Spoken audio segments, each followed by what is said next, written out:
America China మధ్య trade war కొనసాగుతోంది. సుంకాలు ప్రతి సుంకాలతో ప్రతీకారం తీర్చుకుంటున్నాయి ఇరు దేశాలు. ఇదే ఇప్పుడు భారత్కు వరంగా మారింది.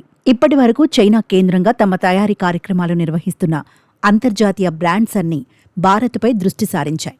చైనాపై అమెరికా 145% సుంకం విధిస్తున్న నేపథ్యంలో ఐఫోన్ల తయారీదారు యాపిల్ ఆలోచనలో పడింది. చైనా నుంచి దిగుమతి చేసుకునే ఐఫోన్ల ఖరీదు అమెరికాలో భారీగా పెరగనుండటంతో ప్రత్యామ్నాయాలపై దృష్టి పెట్టింది. భారత్పై అమెరికా సుంకం కేవలం 26%గా ఉండటంతో ఇక్కడ ఐఫోన్ అసెంబ్లింగ్ కార్యకలాపాలను విస్తరించేందుకు రంగంలోకి దిగింది. ట్రంప్ తొలిసారి సుంకాలు విధించిన వెంటనే యాపిల్ జాగ్రత్త పడింది. హుటాహుటిన భారత్ నుంచి 4 విమానాల్లో భారీగా ఐఫోన్లను అమెరికాకు తెప్పించుకుంది. ఆ తర్వాత సుంకాలకు అమెరికా తాత్కాలిక విరామం ప్రకటించిన చైనాపై ట్రంప్ ఆగ్రహం తగ్గలేదు. ప్రతిగా చైనా కూడా అమెరికా దిగుమతులపై 125% సుంకం విధించింది.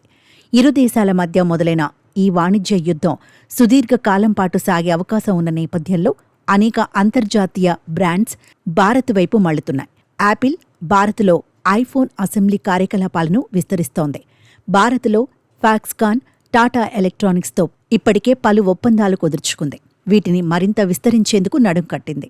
అమెరికాలో ఏటా విక్రయించే 60 మిలియన్ ఐఫోన్లను భారత్ నుంచి దిగుమతి చేసుకోవాలనే లక్ష్యంతో యాపిల్ ఉన్నట్టు తెలుస్తోంది. 2026 కల్లా పూర్తి స్థాయిలో దిగుమతులు ప్రారంభించేందుకు సంస్థ యోచిస్తున్నట్టు తెలుస్తోంది. ప్రస్తుతం భారత్లో ఐఫోన్లకు సంబంధించి యాపిల్కు అతిపెద్ద మ్యానుఫ్యాక్చరింగ్ పార్ట్నర్ ఫాక్స్కాన్. మార్చిలో ఫాక్స్కాన్ ఏకంగా $1.31 బిలియన్ విలువైన ఐఫోన్లను అమెరికాకు ఎగుమతి చేసింది. టాటా ఎలక్ట్రానిక్స్ నుంచి ఐఫోన్ ఎగుమతుల్లో కూడా 63% మేర వృద్ధి నమోదైంది. ఐఫోన్ తయారీలో అసెంబ్లింగ్ చివరి దశ అన్న విషయం తెలిసిందే. ఈ దశలో ఐఫోన్కు సంబంధించిన వివిధ విడి భాగాలను ఒకచోట పేర్చి ఐఫోన్ రూపొందిస్తారు. అయితే ఈ విడి భాగాల తయారీ కోసం యాపిల్ చైనాపై అత్యధికంగా ఆధారపడుతోంది.